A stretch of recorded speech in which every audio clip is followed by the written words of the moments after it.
সারা দেশে তীব্র গ্যাস সংকট ও ঘন ঘন লোডশেডিংয়ে ব্যাহত হচ্ছে শিল্প উৎপাদন, বিদ্যুৎ খাত ও জনজীবন। রাজধানীর বিভিন্ন সিএনজি স্টেশনে গ্যাসের জন্য দেখা যাচ্ছে দীর্ঘ সারি। ৩ থেকে ৫ ঘন্টা অপেক্ষা করেও গ্যাস না পাওয়ার অভিযোগ করছেন চালকরা। নেত্রকোনায় গ্যাসের চাপ কম থাকায় ভোগান্তিতে পড়েছেন গৃহস্থালী গ্রাহক ও সিএনজি চালকরা। বাসাবাড়িতে বিকল্প হিসেবে এলপিজি সিলিন্ডার ব্যবহার করতে হচ্ছে। অন্যদিকে মানিকগঞ্জে চাহিদার চেয়ে ৩০ মেগাওয়াট বিদ্যুতের ঘাটতি থাকায় লোডশেডিংয়ের মাত্রা বেড়েছে। বিদ্যুৎ নির্ভর ব্যবসা ও ক্ষুদ্র শিল্প কারখানায় জেনারেটর চালাতে গিয়ে জ্বালানির খরচ বাড়ছে এবং বৈদ্যুতিক যন্ত্রপাতি ক্ষতির ঝুঁকিতে পড়ছে।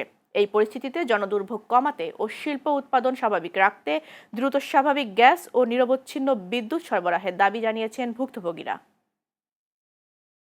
প্রচুর পরিমাণ লোডশেডিং দিতেছে, যার জন্য আমাদের মালের অনেক ক্ষতি হইতেছে। ফ্রিজের মালগুলো, দই মিষ্টি গুলো, দই রসগোল্লা গুলো নষ্ট হয়ে যাইতেছে বিদ্যুতের জন্য। লোডশেডিং রাত্রে ঘুম হয় না, গরমে আমার ঠান্ডা লেগে গেছে, ঠান্ডা সর্দি কাশি। হ্যাঁ, তারপরে কারেন্ট থাকে না, বিলও কম আসে না, বিল প্রচুর। এই মাসে আমার 2000 টাকা বিল আসছে। 24 ঘন্টা আগে 19 ঘন্টা গ্যাস পাইতাম, এখন গ্যাস পাই 3-4 ঘন্টা 60-70 প্রেসার। দেখা যাচ্ছে 2-3 দিনে একদিন একখানে গেলেও আর সঠিক মতো আসা যায় না। এতে পরিবার লয়ে খুব কষ্টে আছি। গ্যাসের কোনো প্রেশার নাই, দিনও কোনো গ্যাস থাকে না।